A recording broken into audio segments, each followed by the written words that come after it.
আসসালামু আলাইকুম প্রিয় দর্শক ভাইয়েরা। আসছি বকেয়া টিমে এক সদস্যের বাড়িতে বকেয়া কিস্তি আদায়ের জন্য।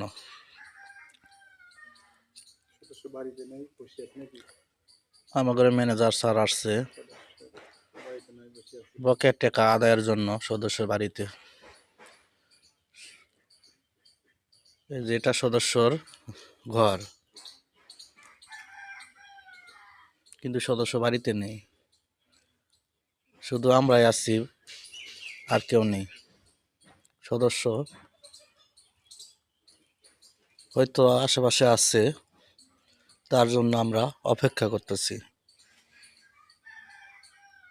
শেষ পর্যন্ত কি হয় তা দেখার জন্য। সদস্য আসবে কি আসবে না, তার জন্য অপেক্ষা করতেছি। সদস্যর বাড়িঘর অনেক সুন্দর, কিন্তু কিস্তি সুন্দরভাবে দেয় না। কেন কিস্তি সুন্দরভাবে দেয় না, এটাই তো মূল কারণ। আমাদের স্যার অপেক্ষায় আছে, সে বকেয়া সদস্যের সাথে উনি কথা বলবে কেন কিস্তি দেয় না। প্রিয় দর্শকবৃন্দ, কিস্তির জ্বালা যে কত জ্বালা সে বোঝার মতো না।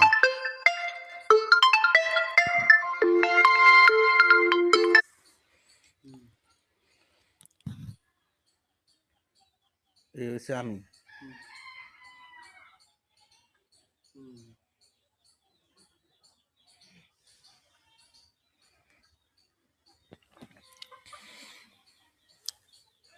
অনেকক্ষণ যাবৎ বসে আছি, প্রায় 1 ঘন্টা হলো এই সদস্যর বাড়িতে বসে আছি, অপেক্ষায় আসছি কখন সেই সদস্য আসবে।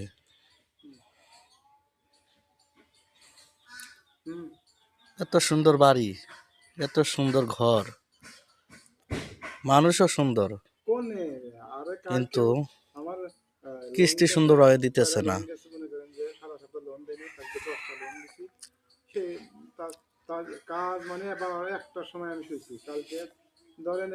দেখি কি হয় শেষ পর্যন্ত। অপেক্ষায় আছি। আমাদের ম্যানেজার স্যার উনিও অপেক্ষায় আছেন। ধন্যবাদ।